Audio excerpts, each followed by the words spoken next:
We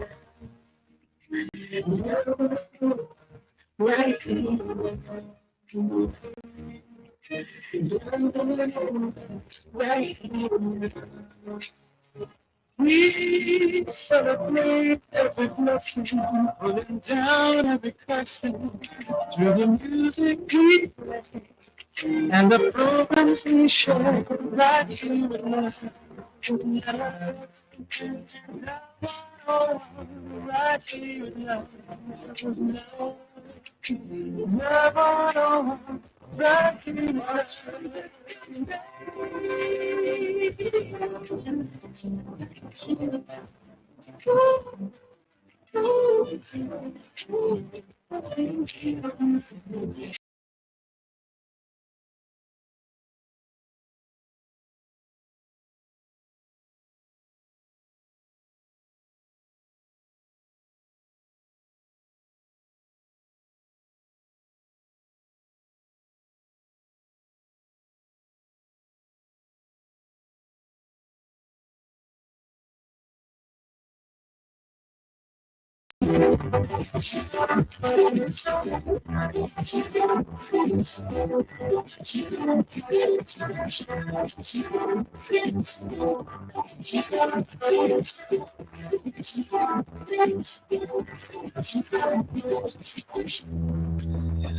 Good morning, Jamaica. Yes, it's been 4 weeks since I've sat with you, since I've been able to just open my mouth, bring my smile, and bring hope to someone, and also share the word. Yes, this is The Rock. I'm your host, Bishop Harris Steve Blair. And my question to you today, are you ready for The Rock? Yes, it's been, I said, 4 weeks. I've been away preaching. And at the same time, when I would have normally come on a Tuesday, a lot of things has been happening. Several family members in the hospital, several things going on.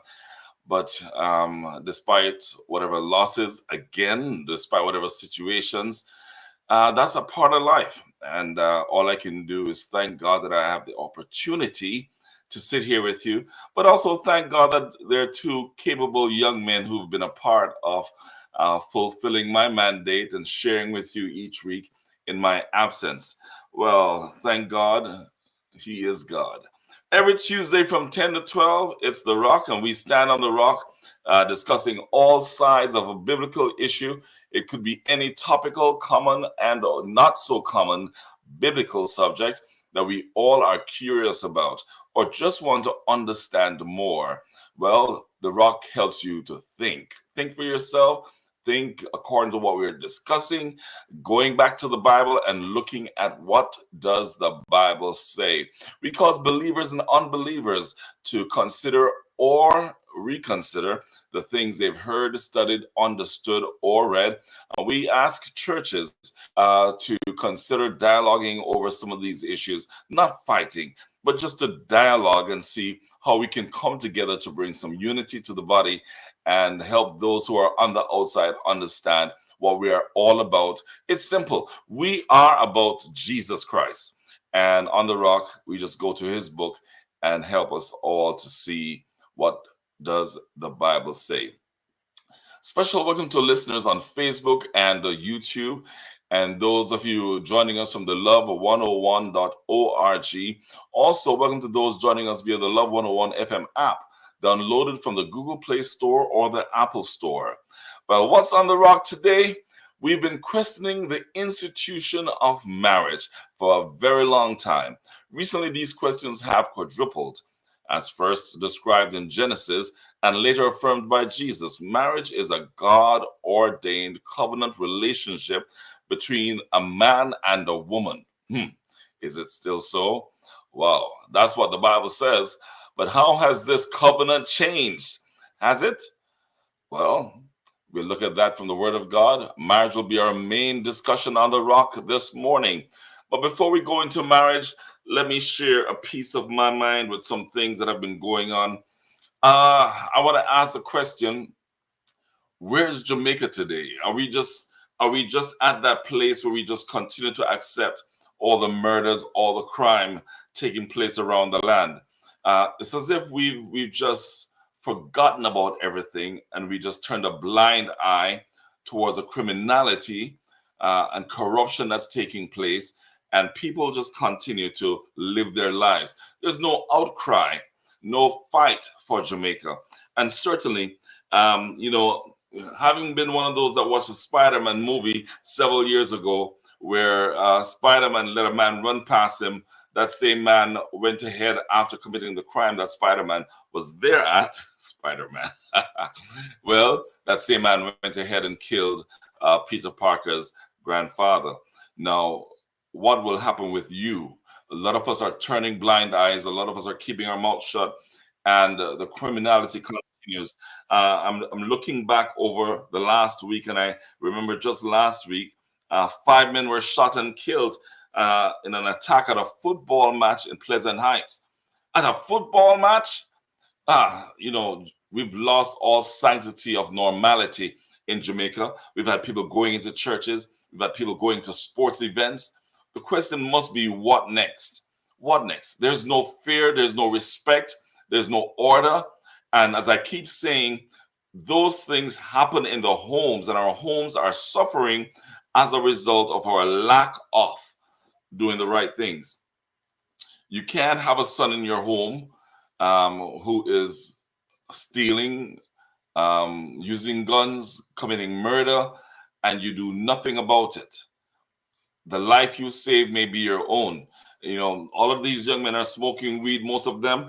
And as they smoke the weed, many of them don't have control of what their brain tells them to do. Many of them are going berserk. Sometimes I've sat down with some of them. I'm very much on the road, and I see these young men, and I hear their parents calling, Pastor Blair, can you help? I'm saying to Jamaica, if we continue to turn a blind eye towards discipline and order, we're going to be in trouble. Just over a week or so ago, one of my nephews was murdered. It is continuing across this country every single day, and we're not learning how to resolve conflicts. I want to tell you my view. My view is we don't want it to change. Because if we wanted to change, we would be sitting down together, not discussing violence, but discussing how we can stop the violence by working in the schools. And as I said in Cayman, I say in Jamaica, all we have to do is start now and start with the youngsters. I keep asking that there in the schools we add conflict resolution, and we add these things to help children to think about what they do. Yet nothing is being done to curtail that. Another story that's out there that's really on my mind that gets me in a very, very big stink. And you've got to understand how I feel. I'm passionate about life, passionate about Jamaica. And this story says, compiled by the National Epidemiology Branch of the Ministry of Health and Wellness, Jamaica's crude birth rate, which is the number of annual live births per thousand population, declined by 10.2 percentage points from 21.7 per thousand population in 2000 to 11.4 per thousand in 2022. It's declining. Yes, when I returned to Jamaica in 2008, I started a war against the birth rate. No, it's not what they want me to do. But the birth rate that I was fighting against was that we had over 8,000 teenagers having children. Now everybody's arguing that the birth rate, especially after we started 30, 40 years ago, saying 2 is better than too many, they're saying it is getting too low. Why are they concerned? They're worried about the economy, because you need more people to let the economy work. But here's my argument, government. Here's my argument, Jamaica. It's not that we need more people. Look at the difference between Canada and America and their immigration policies. Canada's immigration policy is, let us bring in people that are productive. America right now has taken in over 20 million people in the last few years, some of which I know personally are criminals from Jamaica, because they call me and tell me, Pastor Blair, I'm in America. Now listen, Jamaica, what we need to do and to do right now is to allow our people to understand the benefits of being productive. We cannot keep bringing children into the country or into the world who will not be productive. So we have to sit down and work out, how do we move forward? Well, it's not just about the birth rate. We need to look at educating our people. We need to look at developing discipline for our people. And if we don't do these things, we are going to have a bigger mess with crime. We're going to have a bigger mess with the economy, because using just the birth rate with teenagers several years ago, it's down to about 6,000 now. 6,000 children being born to teenagers means that in 10 years, we're going to have 60,000 children on the road who are probably struggling. We've got to work together with a plan that looks after this country, a plan that says to us, we can do it. I can't spend much more time talking about my heart and the issues of my heart. But I want to say to you that, one last thing. The death rates on our road, 309 so far this year, up to yesterday, 266 fatal crashes, a 15% decline in fatal crashes, and a 9% decline in deaths. But while we celebrate those statistics, the facts remain: some 33% of the fatalities are motorcyclists, while pedestrians account for 18%. 22% of those killed were passengers. And I encourage you, if you're in a car and the person is not driving safely, get out or demand that they drive safely. Well, I got to end there because we have another segment coming up. So what are our expectations in marriage? That will be our topic when we come back. But before we go into that topic, we have a new feature called Now Time Revelations, where my guest and I will look at the spiritual implications of what's happening now around the world. And the topic today, Halloween. We'll be right back with more here on The Rock.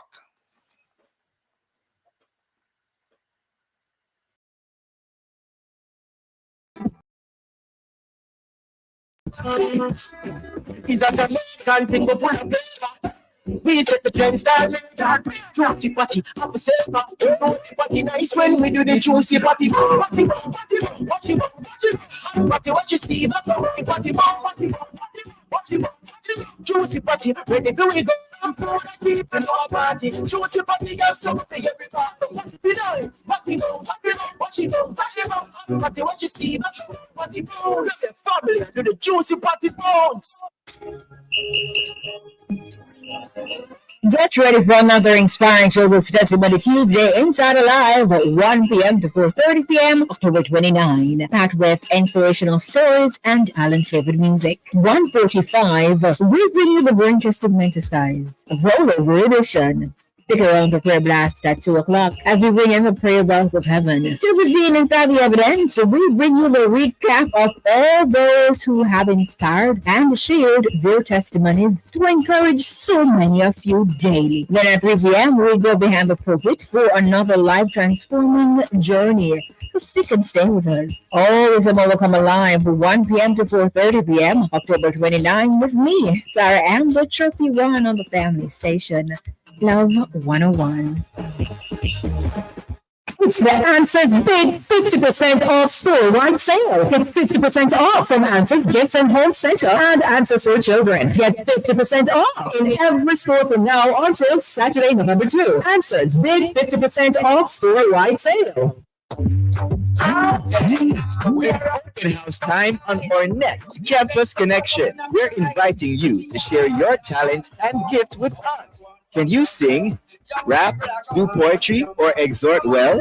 Then be prepared to come and join in our first open campus for this season. You can send your 2 to 3 minute pieces to love101campusconnection@gmail.com by Monday, October 28, 2024, or call in and be a part of the live show. Let's make it a date with Jonathan and Anesta in pink. Special guests, Miss Camelia Candy Isaacs and Mrs. Shireen Denton Powell on Tuesday, October 29 at 5:30 p.m. Only on the family station. Love 101. Campus Connection is brought to you by Heart NSTA Trust. Skill is power. That's Campus Connection. Tuesday, October 29 at 5:30 p.m. Only on the Family Station. Love 101.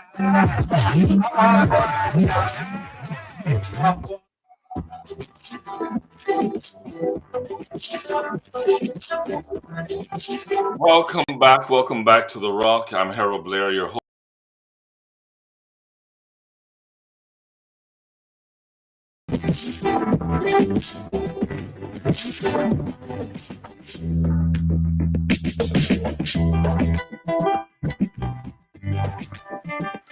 Yes, I'm sorry about that. You're tuned into The Rock, and our main topic of discussion today is about marriage. Post all your commits, every single one of them, about marriage on our Facebook and YouTube live versions of The Rock, and send us a WhatsApp message with your thoughts on marriage to 876-997-3125 using the hashtag The Rock. I was with one of my uncles the other day, and he was sharing with me how they've been married for 58 years.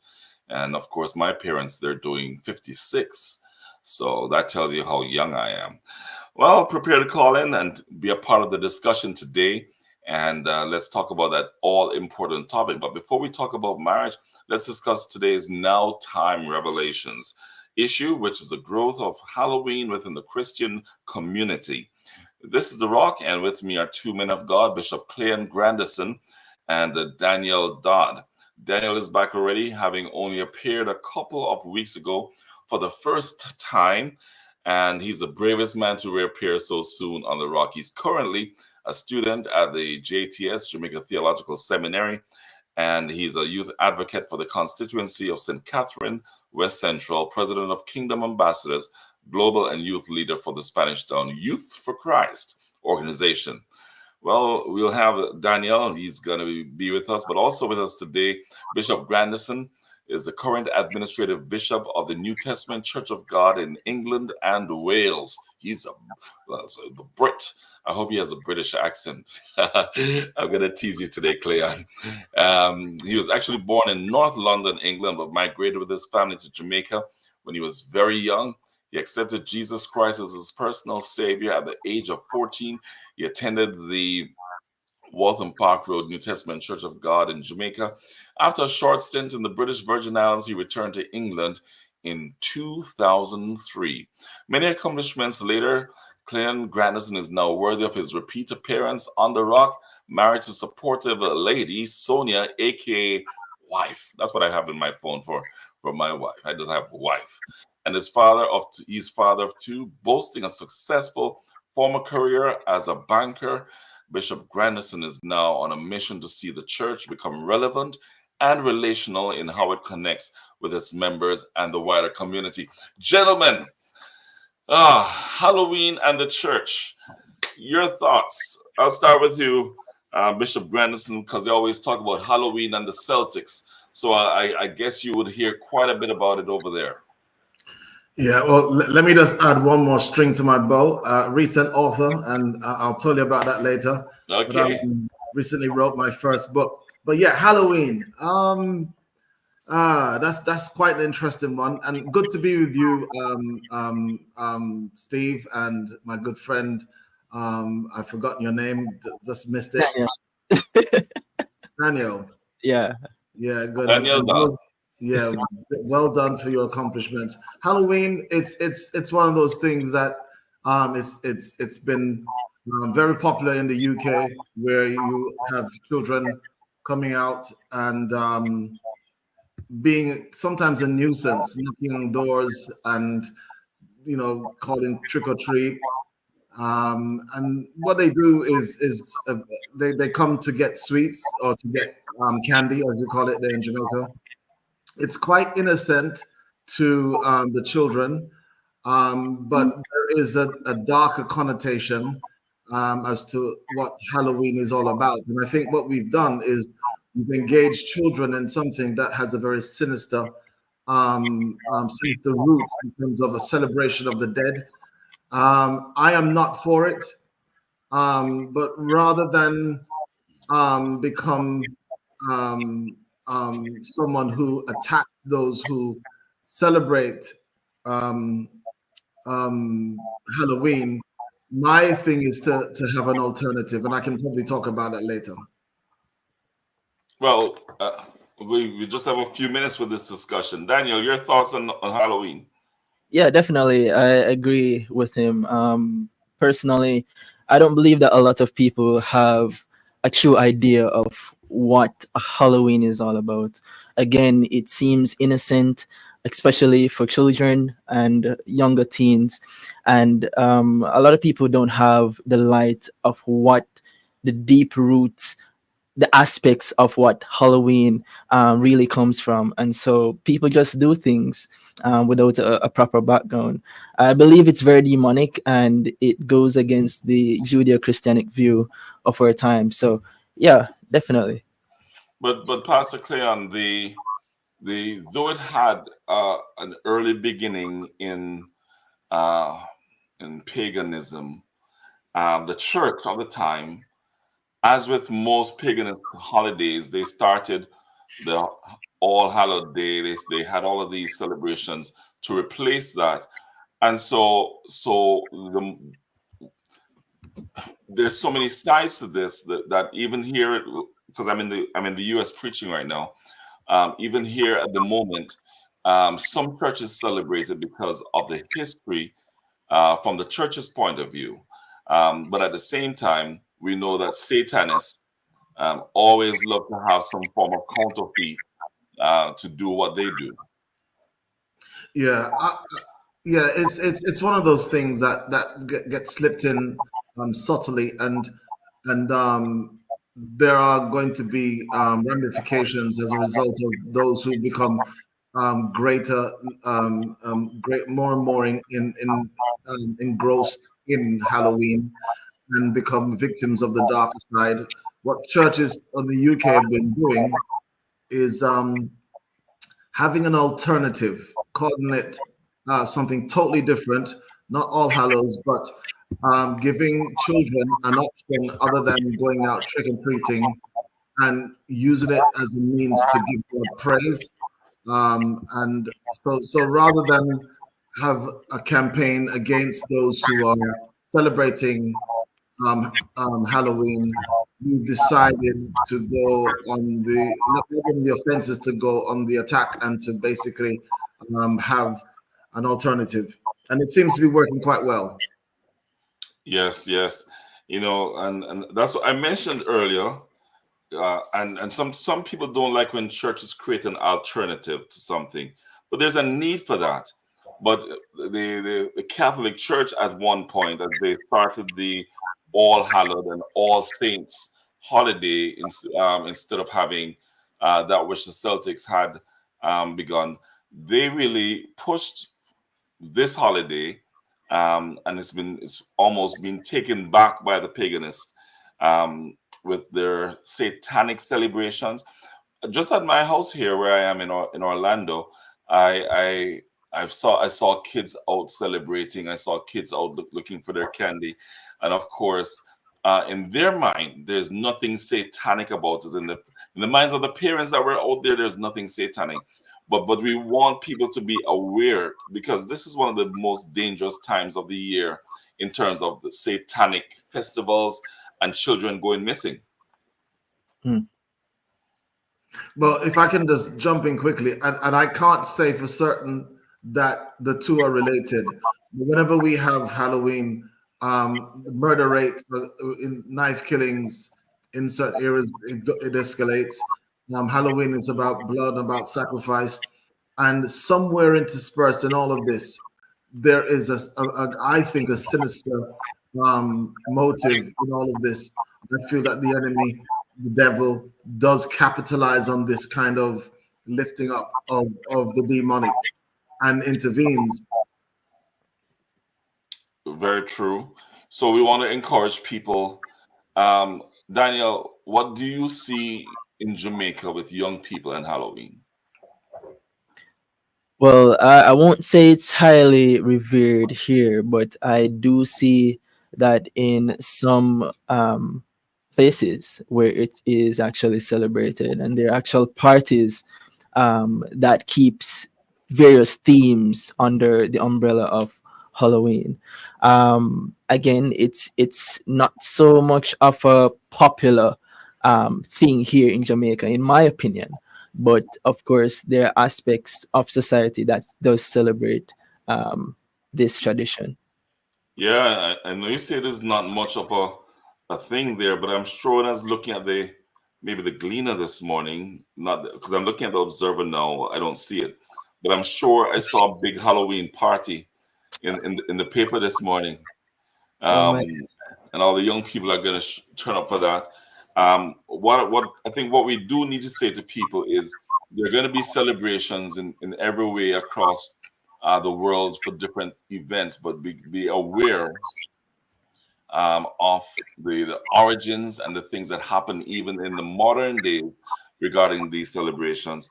Because one of the things I've noted since I first went to school in America was the many missing children. And Mm, the saying that because of the satanic movement, a lot of these children disappear because of sacrifices. As Pastor Cleon mentioned a while ago, Bishop Cleon Grandison mentioned a while ago, there is blood. There's a mm. need for blood. All right, we're gonna take a break and come back, and we're gonna get ready for our big show on marriage. A lot to talk about on this, a lot to write on this, and you'll hear from my guest in just a few minutes, right here on the Rock on Love 101.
Okay, welcome back to The Rock.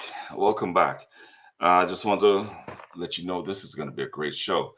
And maybe you should call some people right now and let them know two things. Two things.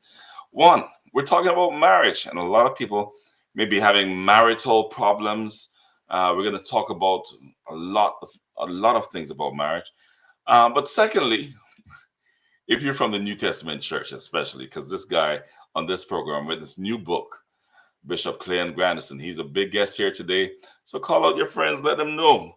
I see somebody wrote in the comments, one of the people watching the program, Miss Pat says, I see you, Bishop Grandison.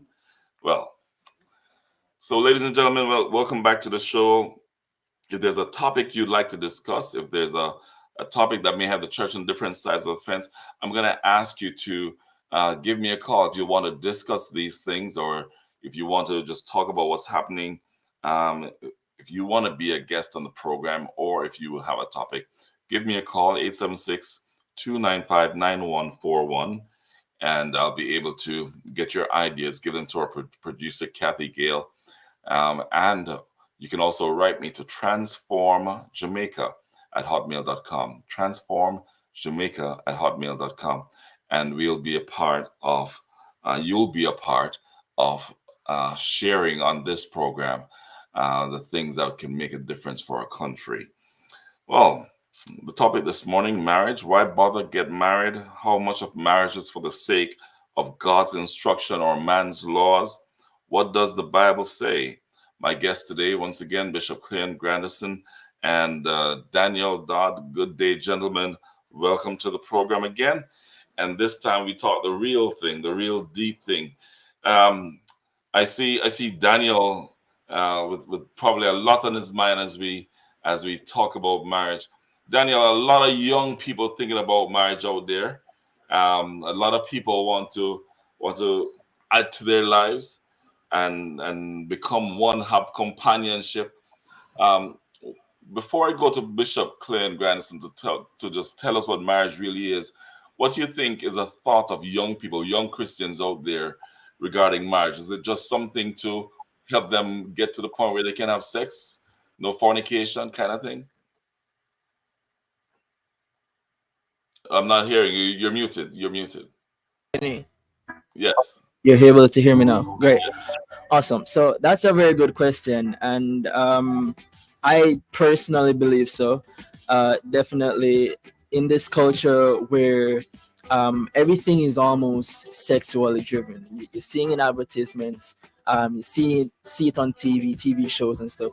And this kind of paints a picture of just you know, how would I put this? Just outside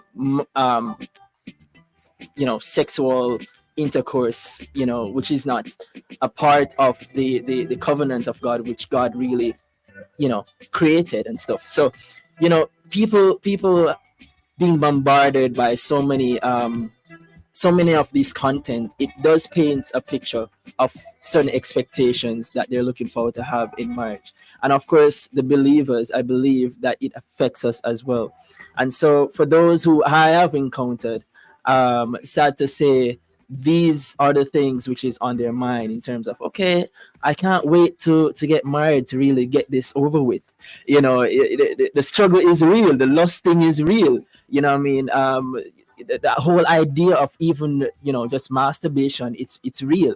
And so this is something which is very prevalent within our young people, and I don't believe that our young people do have a sense or an idea of what marriages ought to be. So let's go to the bishop. Bishop, help the young people, help Jamaica, help our Christians, help our people. What is marriage all about? What is marriage? Well, I'm trying to help myself. I mean, I've been married for 30 years. This year we celebrate 30 years as husband and wife, and it is for procreation, as Daniel said, and we do it so that we can bring children, we can populate the kingdom of God. But it's also for the enjoyment. I think it was I think it was Solomon who speaks about enjoying the wife of your youth Yeah. and ravishing her and allowing her to ravish you, etc., etc. So those things are very, very important. But I do also think that marriage, as Daniel said, is really about covenant.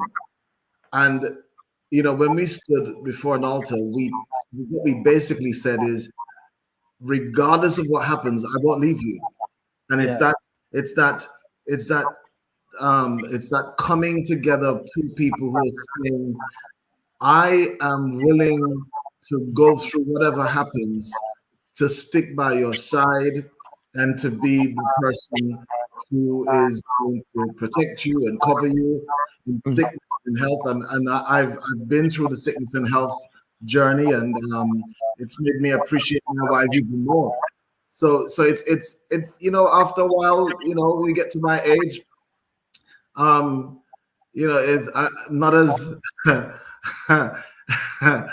as you young guys, but the important thing is that consistency of being loving Yeah. and being that type of person. Your lives, after a while, we both get to a place where we are no longer as shapely and as fit and even virile as we were in the old days. But it's that we appreciate each other regardless of what has happened over the course of time.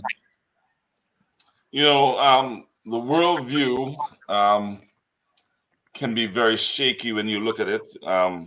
Just looking at going to WikiLeaks or to Britannica or to some of these things this morning, it looks at marriage as a social union or a legal contract between people called spouses, and that creates a kinship.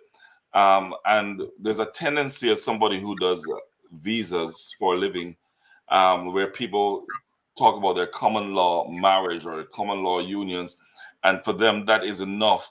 But the thing is that this is much more than just a social union. Cleon?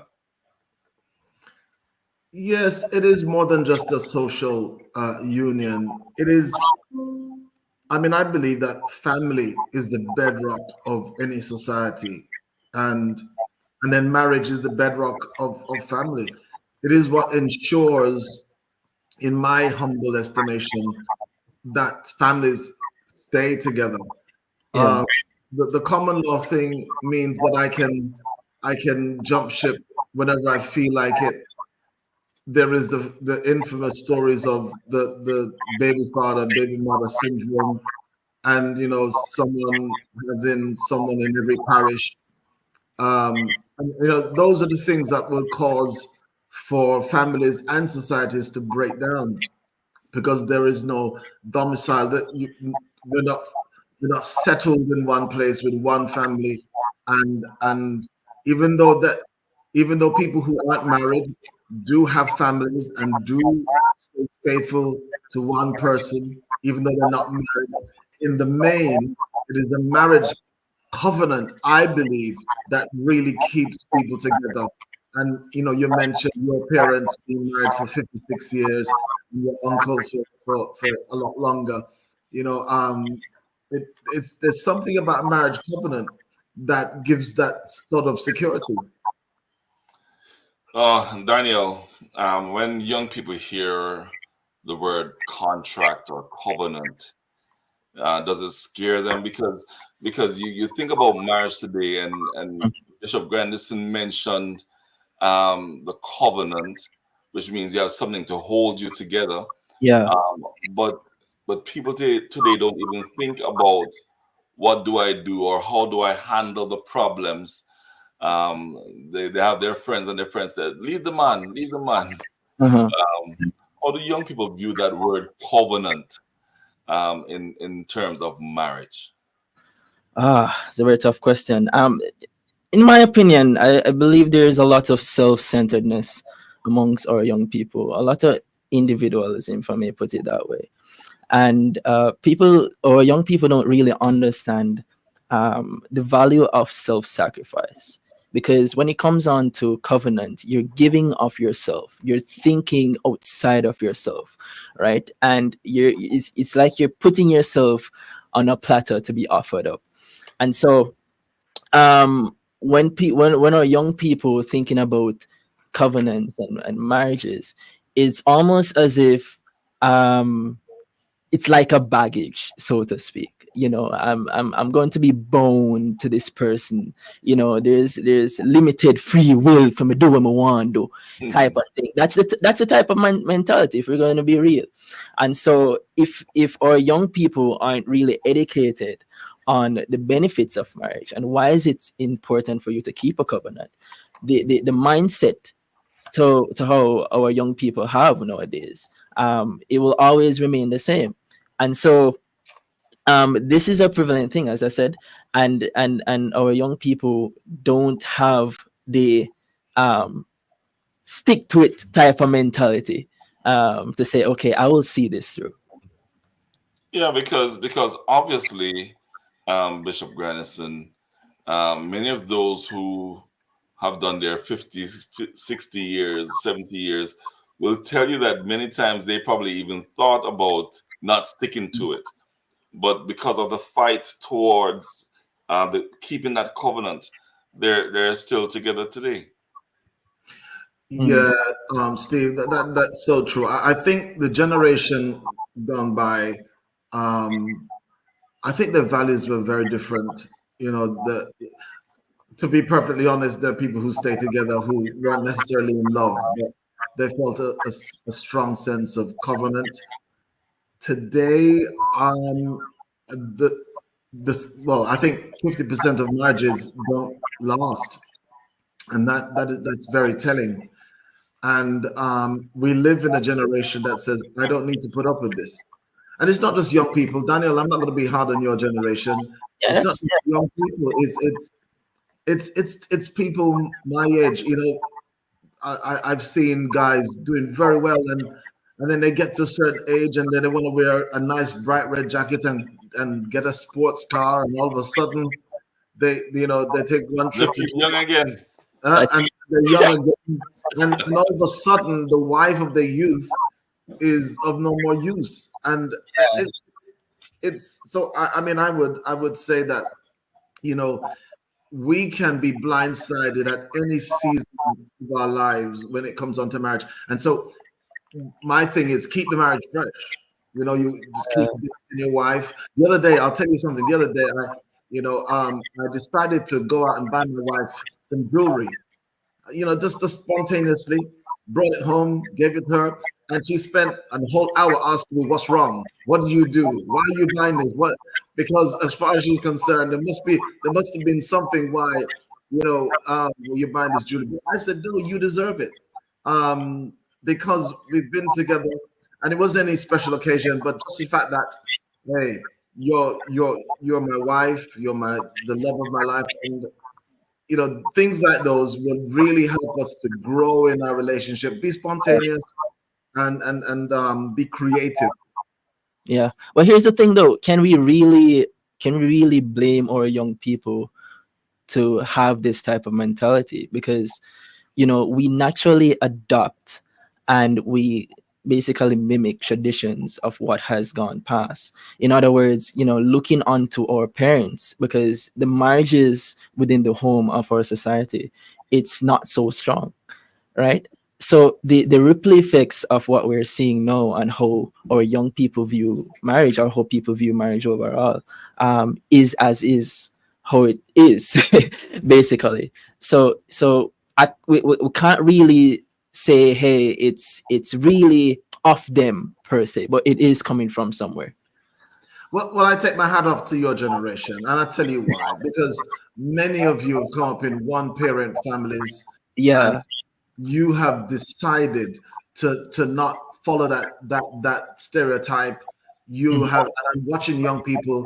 You're saying, "Listen, I'm gonna make an honest woman out of this person I'm dating," and I take my hat off to you. But listen, your generation is plagued with social media. All Ah, everywhere around you, you're seeing images, you're seeing celebrities who are just swapping partners like underwear. And Bishop Grandison, Bishop sorry, Grandison, let's take a break. I'm sorry, I'm sorry. No, I'm being let's take a break. When we come back, I want to talk about the realities, before the realities going into a marriage and also the prerequisites. But we'll take a break. We'll come right back. Maybe you need to make a call, somebody. We're talking about marriage. Maybe we can help somebody today realize why you're having the problems you're having, why you need counseling, because a lot of people don't want to have it, but it's good for you because it brings you on one table. We'll be right back. It's The Rock on Love 101 with Bishop Harold Steve Blair.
Welcome back to The Rock. I'm Bishop Harold Steve Blair, and we're discussing marriage today. With me are two wonderful men, young men, Daniel Dodd and also Bishop Cleon Grandison, the New Testament Church of God bishop in the UK.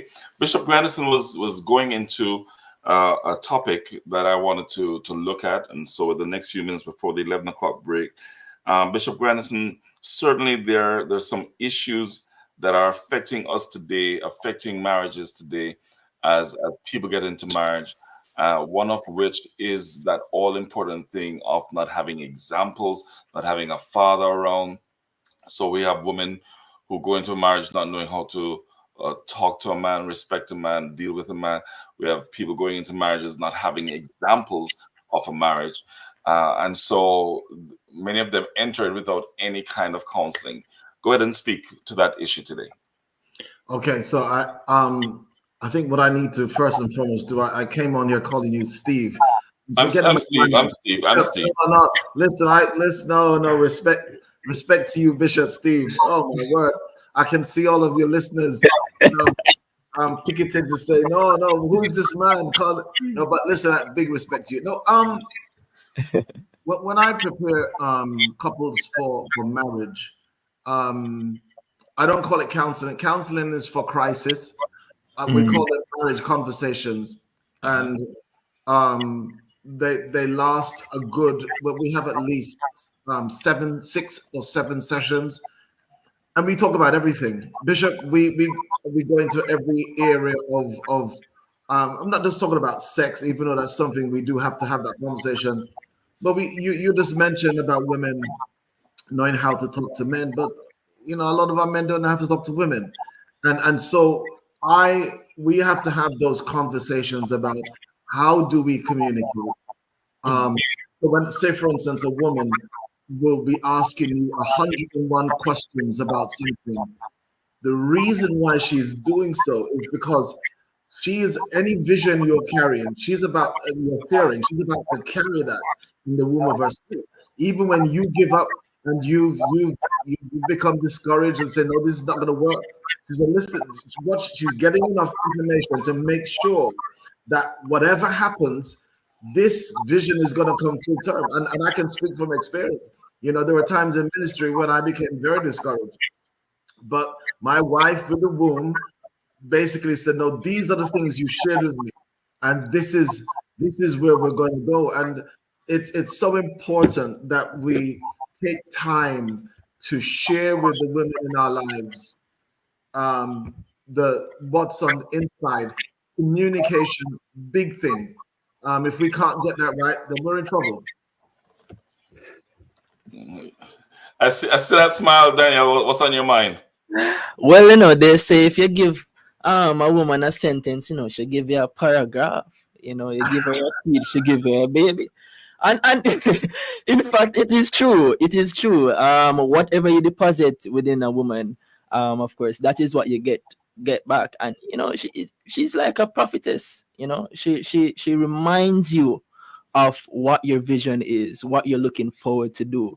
At the end of the day, she's the helper, right? I do agree with my dear brother in Christ here, and of course, definitely a lot of people needs to be aware of this, especially for us as men. I don't believe that most men are mentored in the capacity to learn how to really communicate. And speaking from my little experience, I have had the opportunity to be mentored by other persons on how to communicate with other persons. And let me put this out there for us as believers. It's not because you're coming from a Christian home means that you're going to have everything being taught to you, right? And especially for us as pastors' kids. I'm a pastor kid. I'm a PK, right? It's not everything. If I'm going to be true, it's not everything that was really taught to me. And sometimes we have to take on a responsibility to learn how to go about navigating relationships and dealing with people. I hear you speaking, and I really was jumping on Bishop Grandison, his train earlier. I know when I met him 30 odd years ago, I would have also met his parents, and what they shared. the thing for me as I live in Jamaica is meeting people who don't have the examples. Young boys don't have their fathers around. Young girls don't have their fathers around. Many are born out of wedlock, and it's become the norm. Mhm. But people don't realize that the statutes of God are for a purpose. And as Bishop said earlier, the essence of a successful country is well, the basis and the foundation of our nation is family. Mhm. So I'm finding men who have no respect for women because all they've seen is a mother shouting at them, and Yeah. they feel a woman don't have the right to shout at them. But they love their mother, but they'll take it out on their wife. And we've seen so much domestic abuse. We've seen so many other things. So I'm trying, Bishop, in the next 3 to 4 minutes before the break, to just touch on the depth of this in a country like ours, where people don't realize that their mentality, their mindset is not geared to become one. Well, I mean, I people like yourself, radio personalities, TV entertainers who are Christians, pastors, community leaders, who are in committed relationships, honoring God. Believe it or not, you are setting the tone for Mm. relationships in Jamaica. There are men and women, young people who are saying, so the young people over here, they're always in our space. They're always coming to our home, young people. I mean, I stopped pastoring a church, for a little while back, and there's some people from my old church who have told these young ladies who said, it doesn't matter where you are in the world, when I'm getting married, you're the person who's going to marry me. I said, I'm already married, so I can't marry you. But anyway, but they look at me and Sonia and they talk about marriage goals. So Yeah. they see some things and they said, listen, they see me and my wife, they see us arguing. And then the argument turns into banter, and the banter turns into laughter, and they realize that it is not a problem to have disagreements and to have fallouts, but there's that cycle of being able to make up and to come full circle and not hold. I don't do anything to sabotage my wife. She doesn't do anything to sabotage me, because we are one person. And if I send her out damaged, then that's the people see me and not just my wife. All right, Mm. we're gonna take a break. We're gonna take a break and come right back. I guess the saying that I'll throw out there to many of you who are thinking about marriage, the fairy tale and the wedding. Here's my statement to you: your awesome, very expensive wedding is not your marriage. We'll be right back. Right after this break.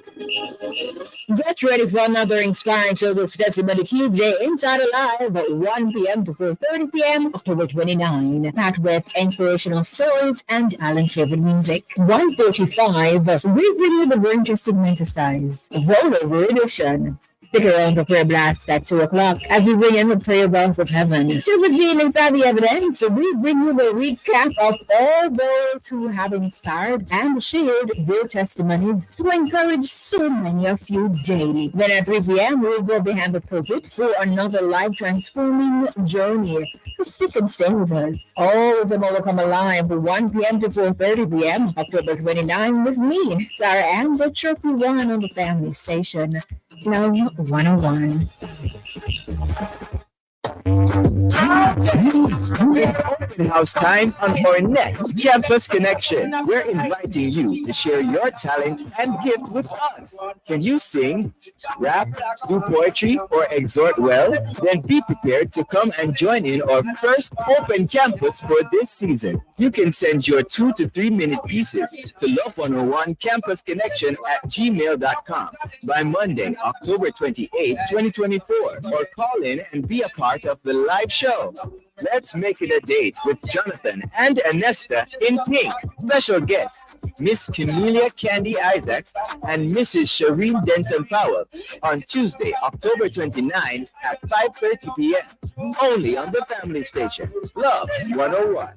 Campus Connection is brought to you by Heart NSTA Trust. Skill is power. That's Campus Connection.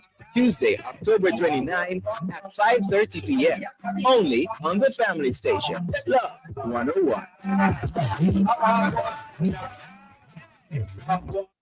Every Saturday, 7 p.m. to midnight on Love 101. You're invited to travel in time with music. It's a gospel music machine with the gospel music master. Christian contemporary, a touch of reggae and the Caribbean feel.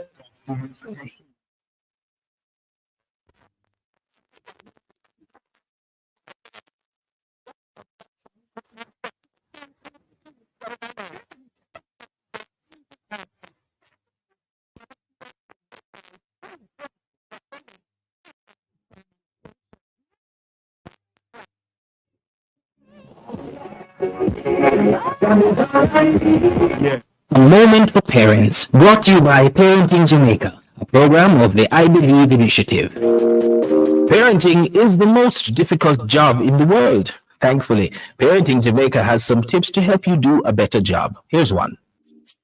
There's nothing wrong with feeling angry. We get angry because we love and care about someone or something that matters to us. Children need to know when and understand why they make their parents angry. However, parents have to learn the difference between constructive and destructive anger. We want our children to see that we disapprove of their behavior, but we don't want to terrify or harm them by the way we express it.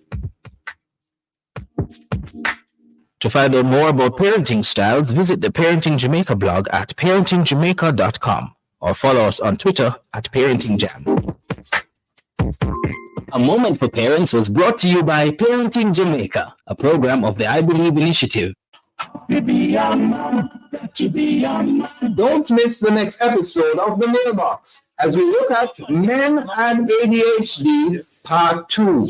October is ADHD Awareness Month, and males are 2 to 3 times more likely to be diagnosed with ADHD than females. Other than typical ADHD symptoms, men can struggle with various issues that due to ADHD go unnoticed. These include workaholism, perfectionism, suicidal thoughts, and dependence on cannabis and or food. You're invited to continue the conversation with Mr. Adam Brown, who was diagnosed with ADHD as a child and is now an associate counseling psychologist, on Wednesday, October 30 at 5:30 p.m. on the Family Station Love 101. The Mailbox is brought to you by Solid PVC Pipe, manufactured in Jamaica by Fosrich Company Limited. That's Wednesday, October 30 at 5:30 p.m. Only on the Family Station Love 101. The Mailbox. Monday.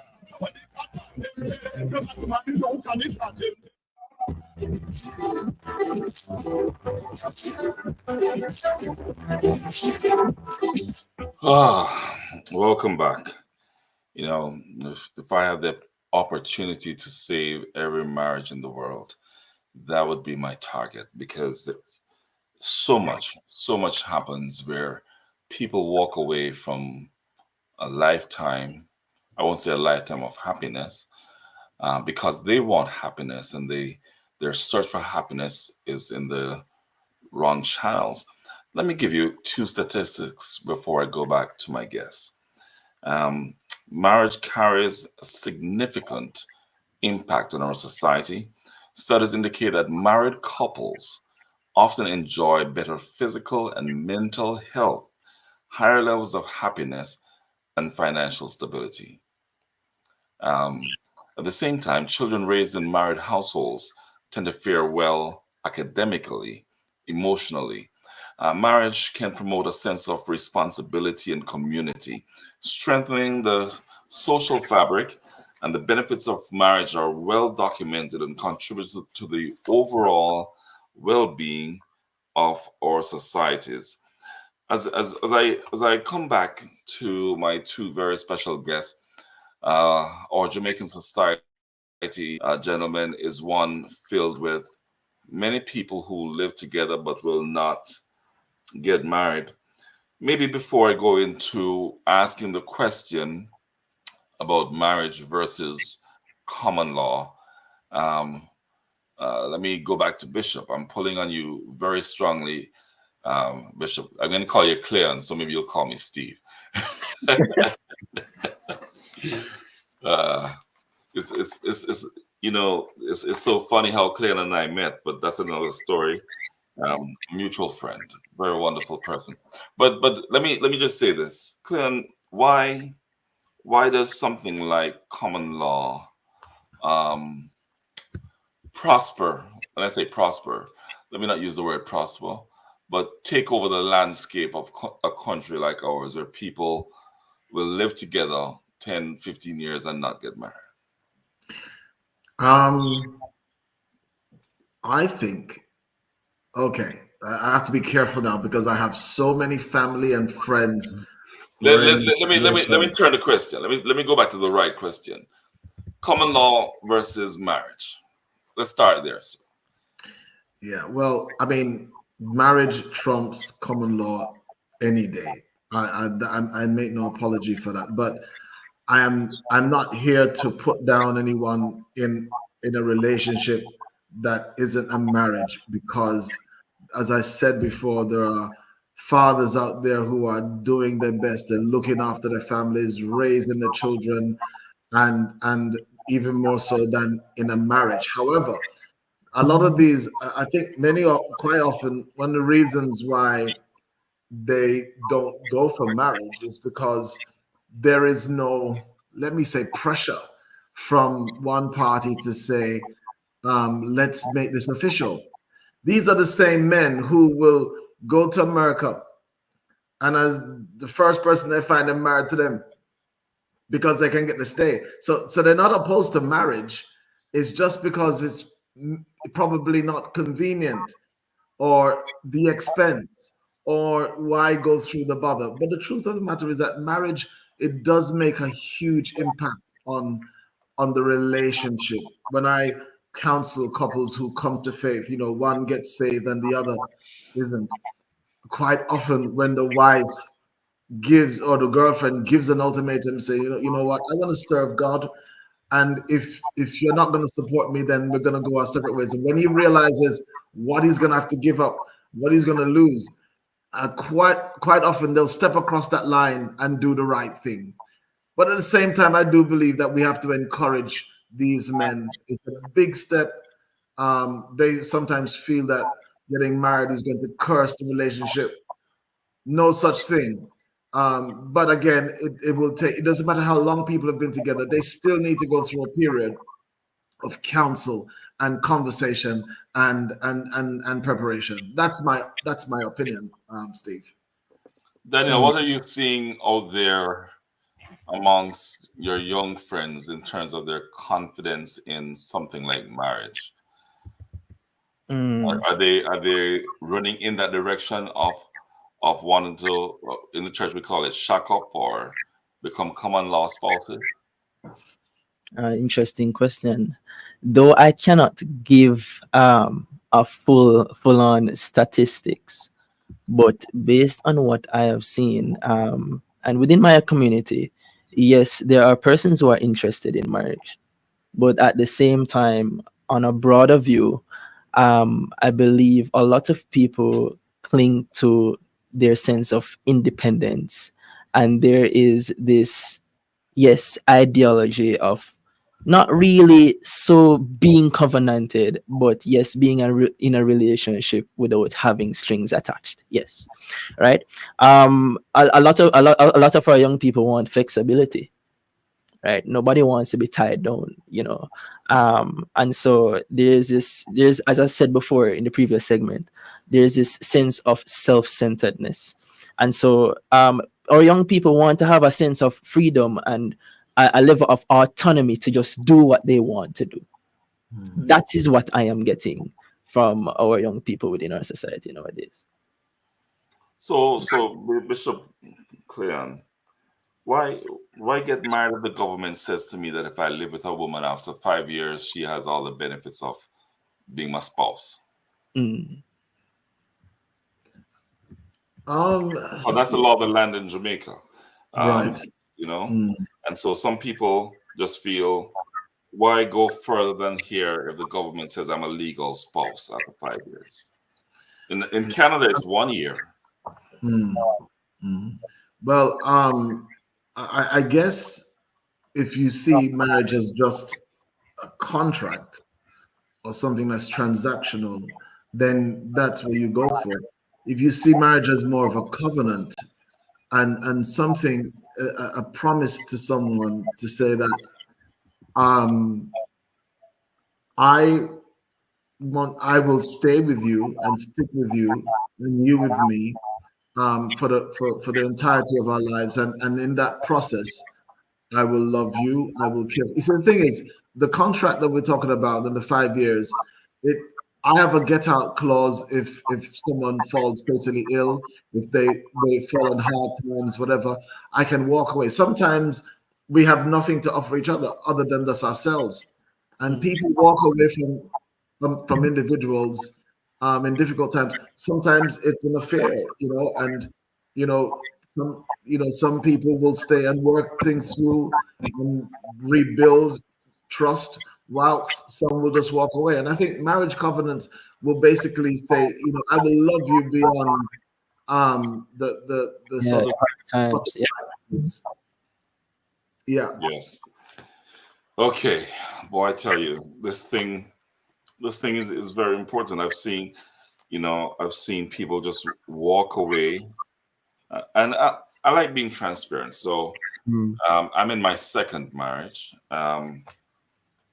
and my first wife, she lives in England, a wonderful person. Um, and she would have said to me several years after our divorce, um, maybe she wasn't ready for it.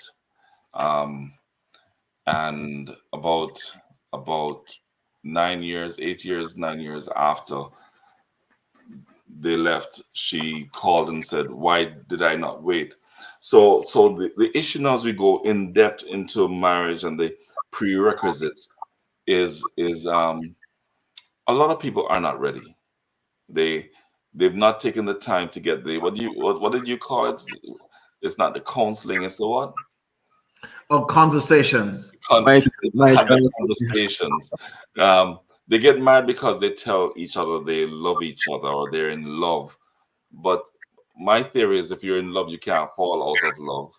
So we've Mm, got to find where that love has been transferred to. So help us now as we start looking at the prerequisites. As you say you have 7 or 8 sessions. I normally have about six, and I start with, well, the female first, because they will talk more, and then I do the male, and then I might go back to one or two before I go to the two of them. But when you're talking with people about becoming husband and wife, no longer boyfriend, girlfriend, or engaged, what are the prerequisites that you bring to them as they think about that uh, social life changing event? Is that to me or to Dan? Oh, to you. Okay. Well, to be honest, people come to you at different stages. Um, you get people who come, and you can see that one person is very set in their ways. They've lived a single life for a while, and they're very independent. It can be male or female. And what you have to do is start to break down those walls of independence, because a marriage cannot be two. Um, you cannot exist as two wholes. You have to become one. And I address everything from bank accounts to everything.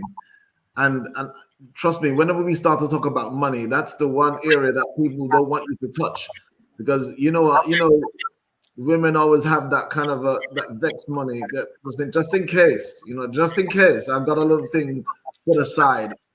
But over the years, I've learned to, everything I have, my wife has, and everything she has. So I basically try to ensure that there is this willingness for the two people to come together and to put down or to pull down the barriers, the things that holding on to this independence. I want to still hold on to an aspect of my life and not necessarily share that. We're sharing everything, and some even old debts, everything. We bring everything on the table. We say, listen, we're going to make up our mind. We're gonna deal with it, and we're going to address it together. It's not your debt and you spend the rest of your life in a con having to pay it off, and I'm living a life of luxury. We both put these things on, et cetera, et cetera. Now, you said something very important about your first wife, this not being ready. The truth is, it's not so much And, about, and when she left, we'd already done 15 years. wow. So you see, so the thing about it is, now, I mean, I can't even think, why would anyone divorce you? Look at you, you're such a stand-up guy. you know, we look back on ourselves, and we say to ourselves, why did I hold out in that? Why was it so important for me to be right in that argument? And it's when we start to analyze ourselves, we see that there are parts of us that just, I don't know. It wasn't surrendered. It's not that we weren't ready. We weren't ready to surrender aspects of ourselves to the other person. And when it talks about submission, Ephesians speaks about being submitted one to another, not Yeah. just women being submitted to men. So I have to learn to submit my will to my wife and vice versa. And so the dance, there's this, I call it this dance that takes place. As she submits, I cover. As I cover, she submits. But she doesn't wait for me to cover before she submits. And I don't wait for her to submit before I cover. We do so knowing that the other person will reciprocate and respond to what we bring to the table. Mm. I'd like The I'd question. like to touch back on what Bishop Blair said about the love, because I think people have a skewed idea of what love is. And I want to put this thought out there, since we're looking at prerequisites. Is love truly a prerequisite for marriage? Right? The idea of love itself, in terms of you having an emotional attachment. That is a very important. Now, in my view, just to be a little bit controversial to a lot of people's thought, I don't necessarily agree. Yes, you can develop that love for your husband, but at the end of the day, Sir Blair, if you can attest to this, when you are in front of the judge doesn't ask you if you still love him or you still love her. It's not the basis for the for you separating or coming back together. The judge won't ask you that. So is love truly a true prerequisite in that sense? Really? Maybe it's a PK thing, because I've told people that I don't believe that love is the foundation Mm-hmm. or the cement of a marriage. Because modern day people fall in and fall out. Yeah. But I do believe that you can grow in love. Mm-hmm. Um, and as I said to my wonderful ex-wife, because I spoke to her the other day and was giving her some praise regarding some situation. I said to her when I started calling calling her back. I'm a man of love. I'm a man of peace. And she gave me a snide remark. And my response was, I never left you. You left me. So you left me when I was still loving you. And I told her the other day, and most people would not do the things I do because I'm a crazy kind of guy. I told her the other day, I still love you. Yeah. I'm married, and I'm married to somebody I love, and I'm cemented in love with. But she is the mother of my two children, and she carries my granddaughter to church every Sunday. Mm-hmm. And I told her how much I appreciate these things. So in for me, it was a matter of developing a love, Mm-hmm. and building on that love. And I've always said to people, what makes me different is one thing. Mm-hmm. Um, I have so much love in me, and you as a safe pass, a safe PK will identify. I have so much love in me that I have so much more than I can handle. And for me, it's about understanding, and this is most important in Mm-hmm. marriage and in relationships. I've been loved by God, and Mm-hmm. and as a child growing up in the church, I always said to the Lord, "How can I get married when I can't be faithful to you?" And Ah. He taught me to love Him because of His love for me. And so, no matter what a woman does to me, I'm gonna love and forgive her because God has loved and forgiven me, Bishop.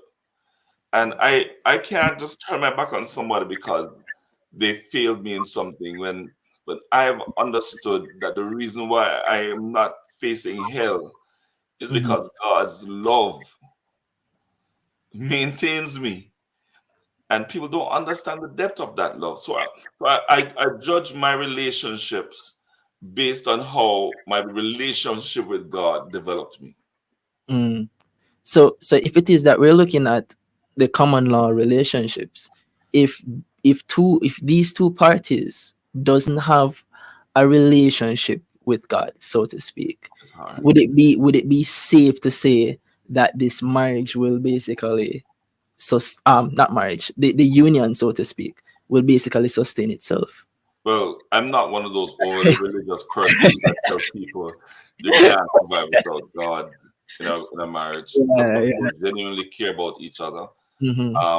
But I'll tell you, having God in your life Yeah. makes the difference, because I've seen myself fail Him so many times, and then He calls me up and goes, "I love you," and then He says to me, "I need you to forget about yourself. I need you to go down the road and prophesy to this person." And I'm like, "Oh God, help me!" Definitely understand, And man. that's the love of God. The thing about the love of God is it's all about Him, and I've had to submit to that. So Mm. people don't understand the power of submission. They don't understand the power of obedience, and those are very important things. Oh, we have 5 more minutes before the break, but I do want to ask you, Daniel, Mhm. a young person listening to Bishop Granderson today about entering marriage and the prerequisites and the different things. Um, does that make them afraid?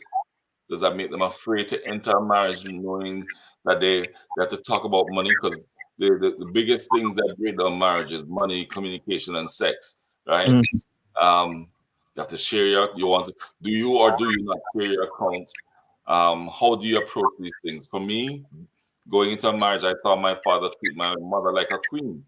So every woman in my life is a queen, which is why I asked my ex, "How are you leaving and I treat you so good?" And she goes, um, "I just need to go." And eventually, she explained why, and I understood, because many people just enter because Mhm. of the thing called marriage, and but what are you hearing? What are you feeling on the ground there? All right, cool. So I must first say, without you knowing the purpose of something, inevitably there will be an abuse for that thing. Um, and then again, yes, you would have mentioned that our household, the typical average household within our society, is matrifocal. So right there and then, there is no good standard to what to look forward to. in terms of marriage, right? And then of course you'd have other cases where there are breakup, divorces, etc., domestic abuse. So this itself paints or taints the picture of what marriage ought to be. I believe this really contribute to our youth now in society in the terms of them just thinking about you know again, yes, not sticking through and not being able to say okay, to look forward to delve into that area. um I'm not sure how much I can be able to say on that, but to be honest with you, Sir Blair, um a lot of us really needs a reintroduction to really what marriage is, right? Of course, I am fortunate enough to be in a household, um thank God, where my parents are married up to this day. Yes, they had their differences and so forth, but for me personally, I do look forward to have a successful marriage, and based on the foundational footprint that my parents would have laid out, I do have a level of expectation. So for each individual, yes, it's relative based on their background. But if there are youths even listening now, I would encourage you, if it is that you're in a family household which is not so of a good representation of what marriage ought to be, look to other persons. There are other marriages, there are other people within society who are having good foundational relationships, and mimic that. Yes. Yeah. I want to go back to Cleon for a minute before we go to the break in the next 2 minutes. In my research, I found that common law couples in the Jamaican setting, after 5 years, they get certain rights and privileges and obligations. Um, has marriage come to the point where it's really just something about rights and obligations, or because well, not even marriage, but people stay together in those units because they get certain rights, they don't have to worry about anything. um is it the fear of covenant? Is it the fear? One of the things people tell me, because I've had couples who were common law for 11 years and went through sessions with them, and they get married, and after 3 years they separate. Mm.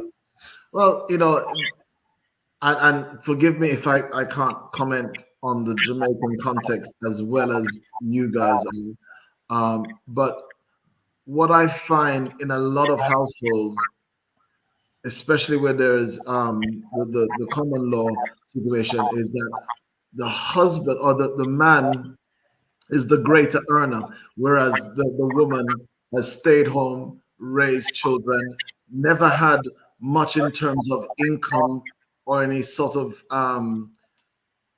so she to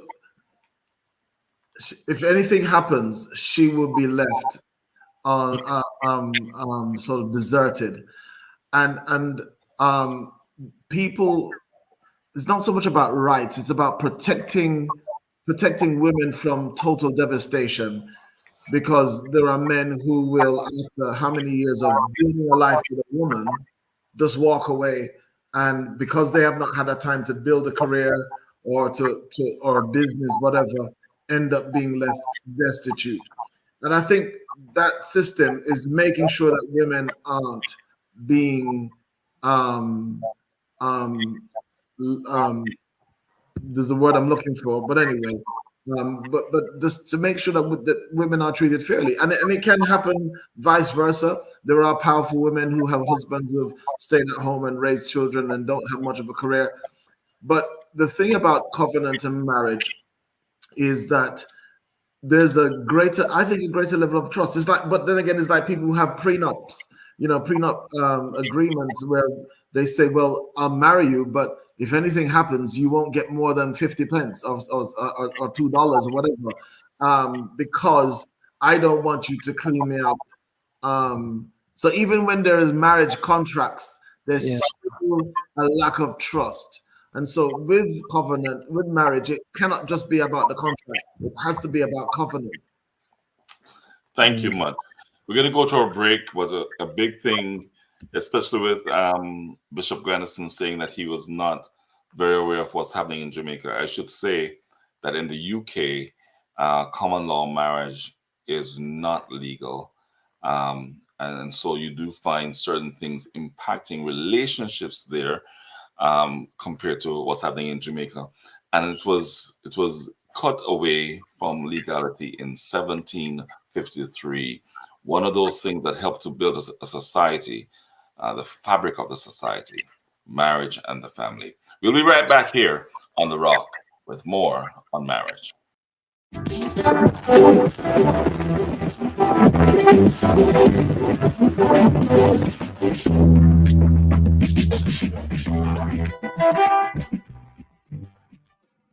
Imagine opening a bank account without ever leaving your home.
Get ready for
males 3 times more likely to be diagnosed with ADHD than females. For real? Other than typical ADHD symptoms, men can struggle with various issues That's that crazy. ADHD go unnoticed.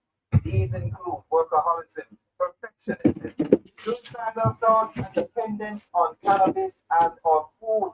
You're invited to continue the conversation with Mr. Adebrow, who was diagnosed with ADHD as a child and is now an associate counseling psychologist on Wednesday, October 30 at 5:30 p.m. On the Battery Station, 101 Neighbor is brought to you by Solid PVC Pipes, manufactured in Jamaica by Phosphorus Company Limited.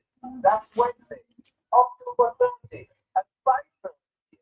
Only on the Battery Station. No, neighbors, money.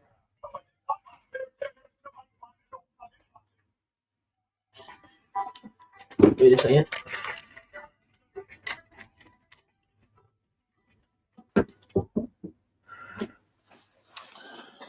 Welcome back. I enter this last half hour or last 20 minutes of our program uh, with some research and once again pulling on the great bishop from the United Kingdom because I believe in marriages.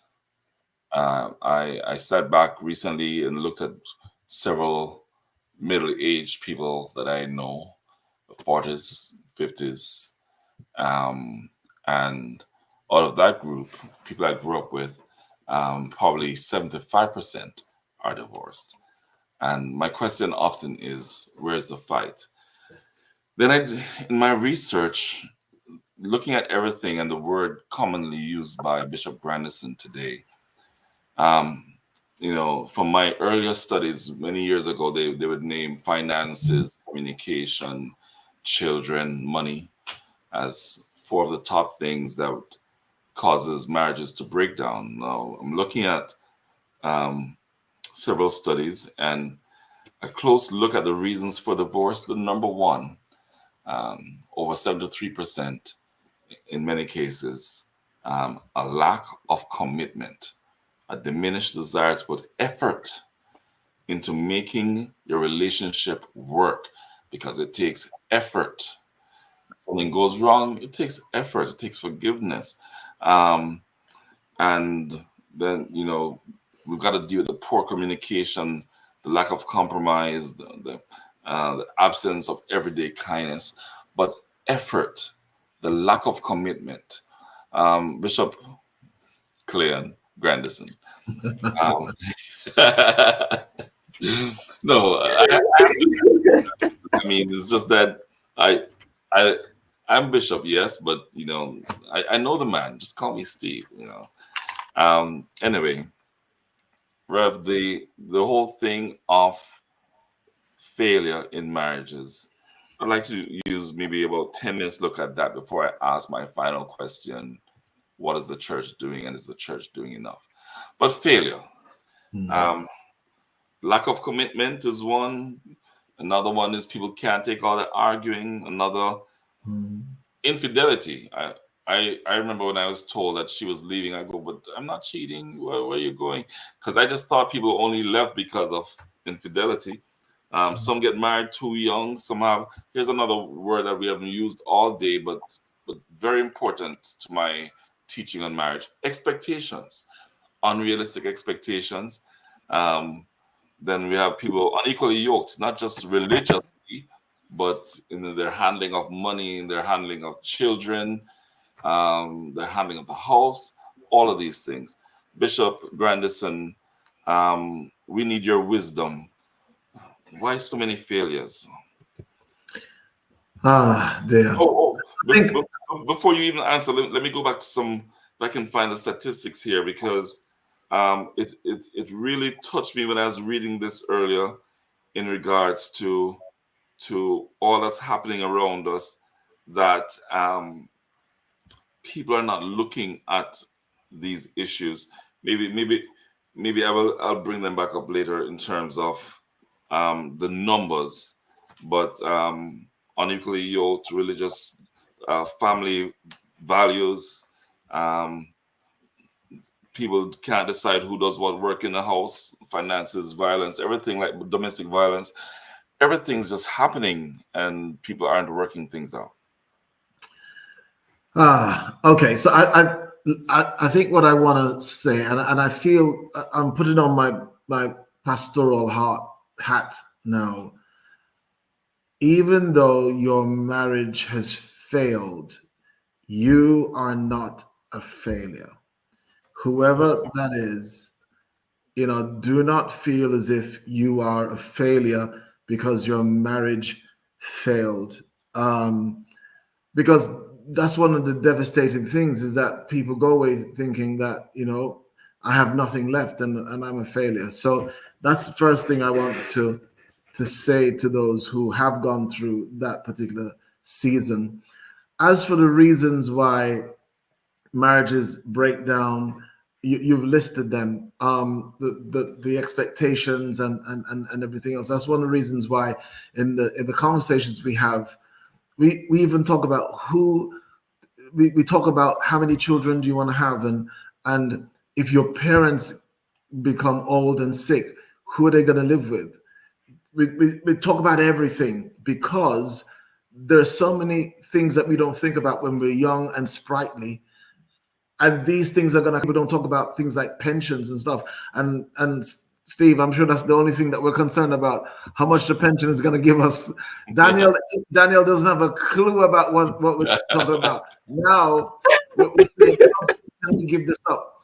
And don't have to. But you see, at different seasons of our life, but it's a willingness to talk about pretty much everything. It does. You may not go into in depth into everything, but there's a willingness to talk about those things. And I think with this whole thing about marriage and the breakup and the failures and the lack of effort, I'll put it this way: my wife is very loving, but I have not always been lovely. I have been a real pain at times because I'm Bishop Grandison. I'm the overseer, and my this has to happen, and the role is there, and the churches are waiting on me, and I've The got this stress is there. and everything else. And the bottom line is that I have to put on hold. I have to put on hold um, my importance to make sure that um, my wife is priority.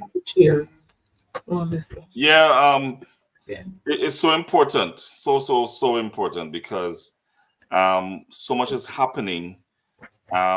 And I think you called. Yeah, I can't remember what you mentioned regarding your wife at the start of the program, but in terms of her assistance, her understanding, um, and so marriages are failing because that understanding isn't there sometimes. I remember when I was told in 2003 by my ex-wife, as prison chaplain of three prisons. And one day I went home and she said to me, "You're not the same person anymore." And I'm working hard, changing everybody's lives, changing the prison. But she says to me, the it's not just the stress, but the prison life and the prison mandate is upon you. You just seem like somebody inside of prison. And I had to take note of that and just calm myself down when I drive home in the evening. I stop, take a breath, and calm down because of communication. Said something to me that changed my existence. Um, I found in a study that says here that, like in America now, America is so different from the world, and we've got to be careful. Like in Jamaica, where when America sneezes, we get a cold. Um, the rest of the world, the statistics a few years ago was saying 4 divorces every 1,000 marriages, but in America, up to 20 every 1,000. Big difference. And it's just the fast paced way of life, the influences, the breakdown of the family, and everything that's happening here is in America. Is we see elements of it in the Jamaican setting. And then, of course, the question. Well, let me not go to that one yet. Let's continue on this first. Let me bring in Sir Daniel. I just knighted you. I have a British subject on. Of course, I'm Mhm. also British, but not as sounding British as the great Cleon Grandison. Lord help me.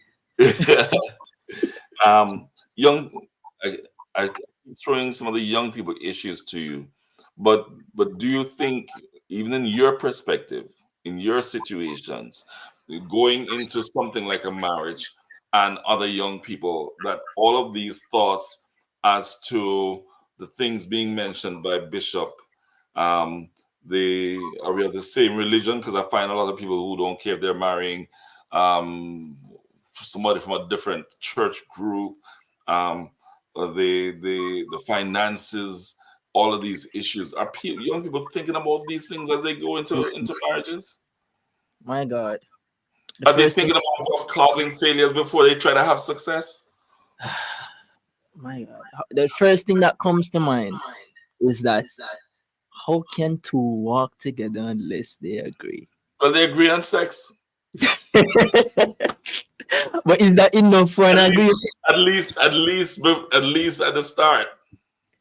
Definitely, definitely. But we know, based on what I have observed, of course, that that of itself doesn't last. And um I am afraid to say, but yes, I believe that a lot of people don't think about some of the things. Yes, Bishop Grandison, about the pension and all those stuff.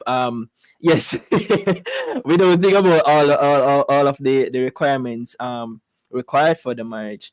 And as it relates to belief and just religion, even, right, not because we're both Christians means that um you know all is well for us to dig into this. What I mean? Of course, there's different doctrines, beliefs from different denominations and stuff like that, and that is a hindrance. So I don't believe that a lot of young people really think about these things. It's like, say, okay, I love you, you love me, let me just get together and have a big happy family, right? That's just the mindset for most young people, and most young people don't think ahead. All right, we're going towards the last few minutes of the program.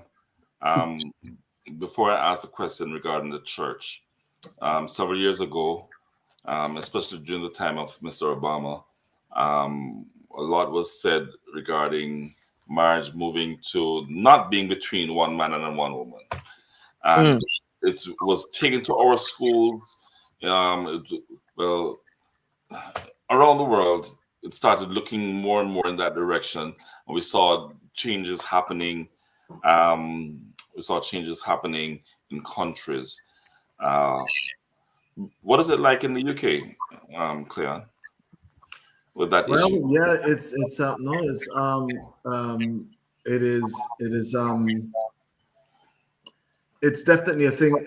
What you find is a good 65% or so of people, or more, will tell you that they do agree in same-sex relationships and marriage.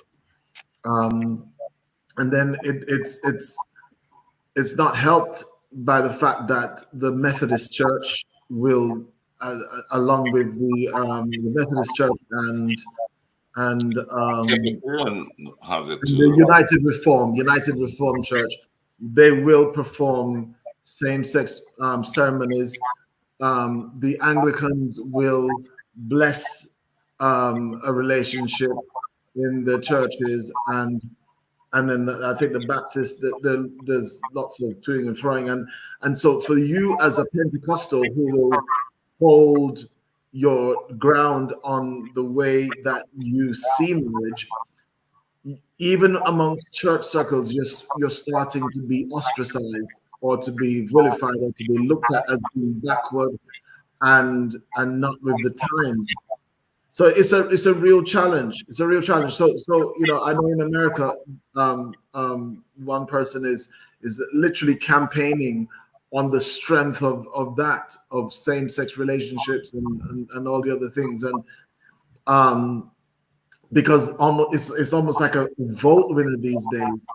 It is a deception from the pit of hell. It is a deception, and it's such a pity when we don't have alternatives, Steve. That's my thing. And unfortunately, Christian marriages are failing at the same rate as non-Christian marriages.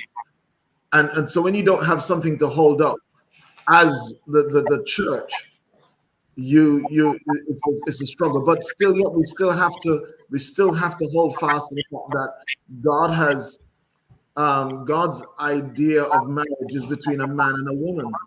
And Mm. All right, so let's go to the final question. I'm going to read in a few minutes two comments, one from Kevin Thompson and one from Sharon Miller. But the final question then for both of you, and I'll start with you, Daniel. Is the church doing enough? Is the church doing and saying enough to encourage strong marriages?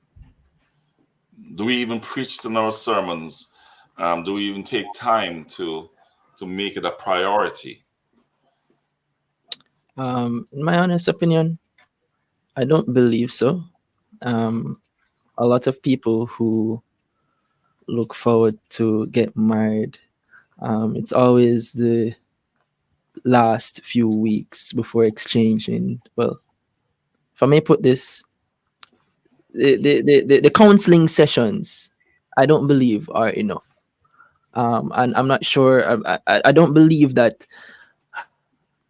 our churches are really. Conversations, Brethren, the conversations. Man of God says no counseling, conversations. All right, so the conversations, yes, the conversations. If that alone can suffice, no. The forums, I'm not sure. Let me say I'm not sure, but I don't believe that we are having enough conversations. I'm gonna put that there. Conversations around the vital areas of what to look forward to, the expectations, certain conversations about marriage and just between you know a man and a woman. They're not. We're not blunt with certain topics. Just being honest, we're not blunt with certain topics. It's Can kind I of tell you, I talk about sex so much in my church, and I talk about yeah, my love for women so much in my church that if one of my young people have sex, it's I'll almost know like by, a taboo. I will know by tomorrow because they'll tell me. Yeah, it's almost like a taboo. So it's like for us as young people, it's we have a blinder over our eyes going into this thing, Yeah. right? And we're just expected to know, and we're not properly taught. So no, sadly, we have to go to outside sources, read other books, hear opinions, thoughts from other people who are not a part of the fold, and that's what's happening. Clear? Well, I think my thing is okay. So as Daniel just said, rightly so. Are you married, by the way, Daniel? Oh no, sir, I You're am not. happy Listen, single. listen. I have some young ladies. Okay, no, that's another story. Careful. I don't want to get in trouble. I don't want to get in trouble. No, no. This is the thing. We we prepared people for marriage. Yeah, Once you get into it, to the driving seat, there are all kinds of challenges. It's how do I maneuver? It's how do I Constant concentrate? learning experience. Yeah, it's how do I deal with the first argument? How do I deal with my pride being crushed? How do yeah, I deal with a wife that has become sick or unable to cope mentally or whatever? All of these things happen in marriage, and we don't really think about it. What is needed, like we do in England, what we have to do every year, we have to have what we call an MOT with the car. So you have to bring it in, and the gentleman in the garage will have to go all over it, do all the tests to see if it's roadworthy. Marriages need MOTs every so often. Don't suffer in silence. Don't forget about the shame of a marriage that is breaking down. You'll be surprised how many other people are in the same boat. Regular times of coming together, marriages, people who are in, and I know that in Jamaica you have some really great people who do those retreats. Those times of being able to share openly. I know the time is gone, but that will save a marriage. Don't suffer in silence. Okay. I want to thank you, gentlemen. I got to wrap up the program. Thank you for joining us today. Hope to have you again very soon, Claire. Really Look appreciated forward to having it. you. And all the best to yourself and the New Testament Church of God in the United Kingdom. Thank Daniel, you. big up. Blessings. And I pray blessings upon you as you walk towards that road, right? All right. Definitely. Let's just wrap up the program real quick, Kathy and Nadine. On WhatsApp, greetings, Brother Blair. The right attitude to enter a marriage relationship, as with just about anything, is to establish a right relationship with God, our Creator, according to His Word. When we do this, we will endeavor to allow the Holy Spirit to guide us in every aspect of our lives. It is when we put God aside and self in front that we do not deal with issues right. Another issue: true love never fails. If God chooses that wife or husband for you until death do us part. Personality differences play a part of marital breakdowns, but it is more than hardness of heart that causes this. Also on Facebook, Kevin Thompson. Well, Sharon Miller says, you can go back to Sharon. The reason for so many broken marriages is that we get married for the wrong reason. I was a Christian, but never see God for a partner. Firstly, I thought I was getting old. I was 26. Secondly, I thought the perfect partner would be in church. And thirdly, I thought that my party could bring me happiness. I couldn't be anywhere further from the truth. My marriage was 17 years of hell. I've been divorced for 13 years now, still single and couldn't be happier because it was during my divorce, and it continues. Kevin Thompson, our last one for the day, says, profound topic for such a time as this. We see where many marriages are falling apart, but I think it's a lack of love and trustworthy, or also their commitment towards their partners. As I go today, I want to encourage you. I know this is mainly a Christian audience, so I add this. I add this. I cut out Sunday night service when I was pastoring in the Cayman Islands because I did an interview with my church members, and I asked, when do you spend time together as a family? They said Sunday after church. I said, when do you rest? They said Sunday after church.